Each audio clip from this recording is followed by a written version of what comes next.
So our job really is to say, can we put Joe in a position at the top where he can almost just make what he feels is the same downswing, but we should see some different movements because of where the downswing was started from. Welcome back to the channel, guys. Kerrod here today on the golf course at the Forest of Arden with special guest Chris Ryan. Chris, thanks for coming along, my man. Pleasure, man. Good to see you. Chris is one of the all-time greatest YouTube golf coaches out there. He's got over 70 million views on his channel, so make sure you go and check him out. But today, Chris and myself, we're going to be working with Joe to improve his golf game, covering all aspects of his swing, elevating his performance without giving him a single technical process-orientated thought. You certainly don't want to miss out on this one. Let's get stuck in.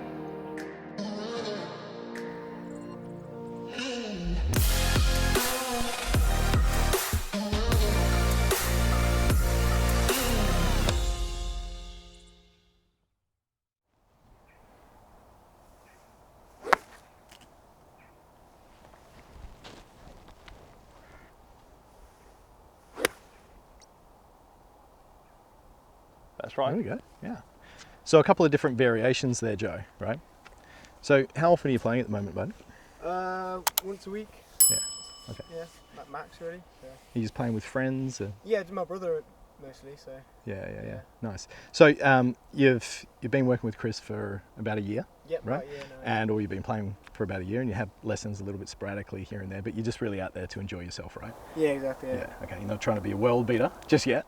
Maybe. Definitely not. Well, I've started a hashtag Joe to Pro, so we're heading in that direction, but yeah. And have you been enjoying the process of improvement? Oh yeah, definitely, yeah. A lot more than I thought I would as well. Yeah. And I suppose that's the thing about the golf swing, right, Chris? It's like something that is inherently complex and can be over-analyzed down to like the nth degree. I suppose our job really as coaches, and even though there is so much information out there, the challenge with a lot of players is the application of that. And it's great for education to watch YouTube stuff. But really at the end of the day, for most players, a lot of them are trying to work on elements of the golf swing, which really high-level professional golfers, even if they were practicing all day, every day, would still take 6 months to a year to work on. Yeah. Right. And a lot of what we're kind of talking about previously, before shooting these videos here today, we're kind of talking about, we're going to take the angle with this in more about skill development, right? And for players such as Joe, in how do we have massive effect on their quality of ball striking, right? So that could be contact, direction, curvature, the feel of the ball off the face, but also manage their expectations around where they are at the moment and what they want to achieve, okay? And you were saying that you'd worked on a couple of things with Joe so far and you're quite happy with his progression. And based on sort of the videos that we just took there, mate, Chris and myself are going to do a bit of an analysis of where you are at the moment. And we're actually going to give you a drill, which is not necessarily working too much on your technique as per se, which a lot of golfers would do, but we're actually going to give you a specific outcome that you need to achieve from positioning the ball or moving things around in such a way which you'd have to do maybe a little bit differently from what you're comfortable with. Okay? Sound good? Yeah, great. sounds good. So, Chris, we got these swings on camera here. Joe, you can come over here, mate. And over here on the left-hand side, mate, what we'll do here is we'll talk about this from a coach's perspective.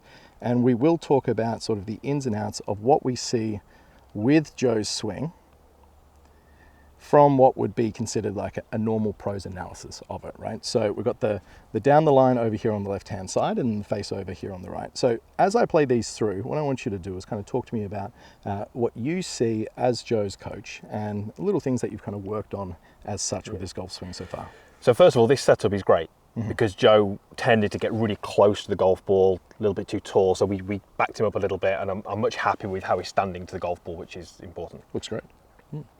Good start there. Now, as we go back, and let's say we get back into this club shaft parallel position to the top, we can see that the hands and the club tends to work quite high relative to what we would see, kind of, let's say, the average range of a low handicapper. Now, from this position here, make mention of the club face and really how it's all moving together. Yeah, so when I first started working with Joe, at this point here, the club face was quite open. Tended to have a lot of shape in that lead wrist. Toe was a lot more hanging down. And so the two things we tried to get Joe to do in the backswing was control the club face better, which I think he's doing really well, Yeah, looks and great. try and get the arms a little lower, which is probably the bit that he's still missing at the moment. But, you know, as you were saying there, you know, based on where it was, I'm seeing progress. It's not where we wanted to be, but there's progress, and that's, for me, good. Yeah, absolutely. And it's a very strong position to look at, okay?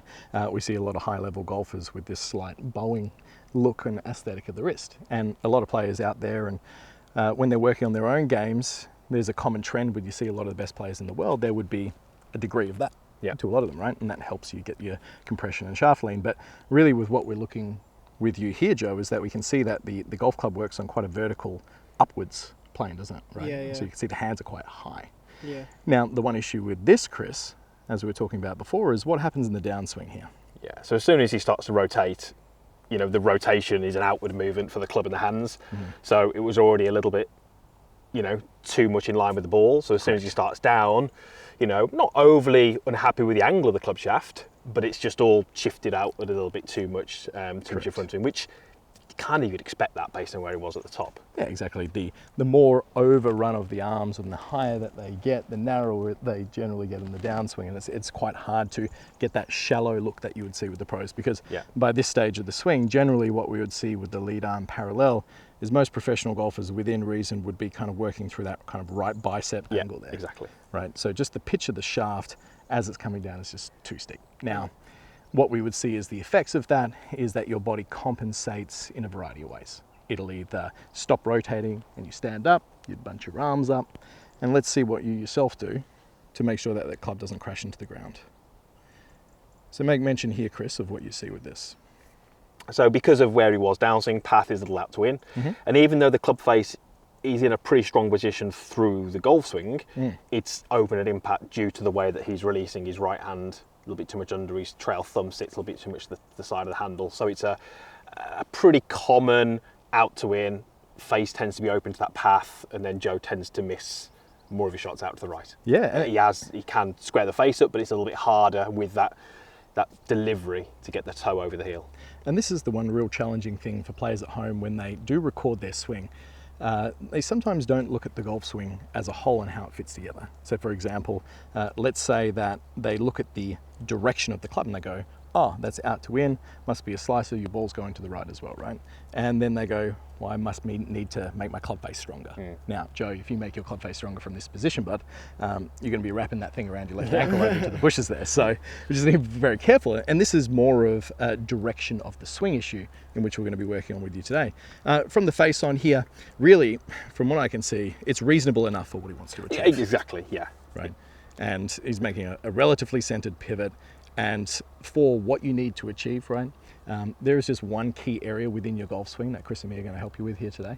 And Chris made mention to it before. It's just we're going to get you having a little bit more roundness to your swing. Okay. And Chris, let's just talk quickly about the benefits of having some more roundness to the swing just by simply putting it there in the backswing. Because the downswing takes such a short time, right? It's hard to manage. Yeah, I mean, what I've always believed in my coaching is that if I can influence the impact, then that's obviously what we're trying to do. We're trying to get the impact different. But the earlier in the swing we can influence that, the easier it is for the golfer to take that on board. So if we change the setup, that's the easiest place.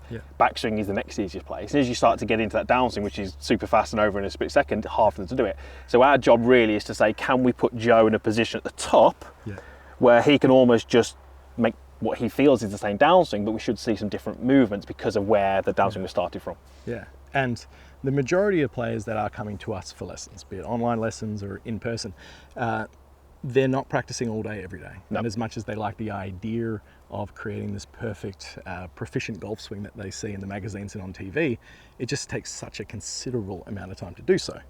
And when it comes to that, there's a big difference between demonstration and ownership. They might be able to do it once on a range, but then when it comes to going out on the first tee, your buddies are in your ear, you're a little bit dusty from the night before, it's hard to replicate time and time again, right? Absolutely. So if we can shift players into, and this goes for really anyone watching this content, right? If you can get your setup in such a way, and if anything, just your takeaway in your backswing a little bit more in the direction which is going to alleviate those frustrations that you've got. In Joe's case, setup's great and just needs a little bit more depth earlier on in the swing. Well, then all of a sudden, his outcome can change massively with a simple thought. He's not trying to manage all these things in that 0.25 of a second, okay? So, Chris, let's get Joe set up to this golf ball here. And I want you to talk about the effect of ball position on swing direction through the golf ball. So let's say the direction of the club path as it moves through. Okay, so what we're going to try and do with Joe is we're going to say, if we move the ball relative to Joe, his swing would have to change. So for example, if I've moved the ball out the way there, but he's got a golf swing which is actually strike-wise, you know, making fairly decent contact with the ball, with the ball being there. Yeah. So if we suddenly move the ball to somewhere else, Yeah.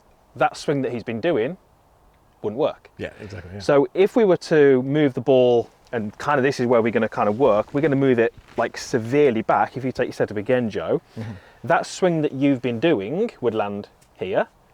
And if you did that swing, you're going to miss the ball. Yeah, correct. Now I'm hoping, and Kerrod's hoping, that you're not going to miss the ball. So what you're going to have to do is you're going to have to change the shape of your swing to make contact with that ball. Yeah. Now, we believe, and we've obviously spoken about this in camera, we believe that what you're going to do to make contact with that ball is, if you make your backswing, you're going to get the arms going a little bit lower.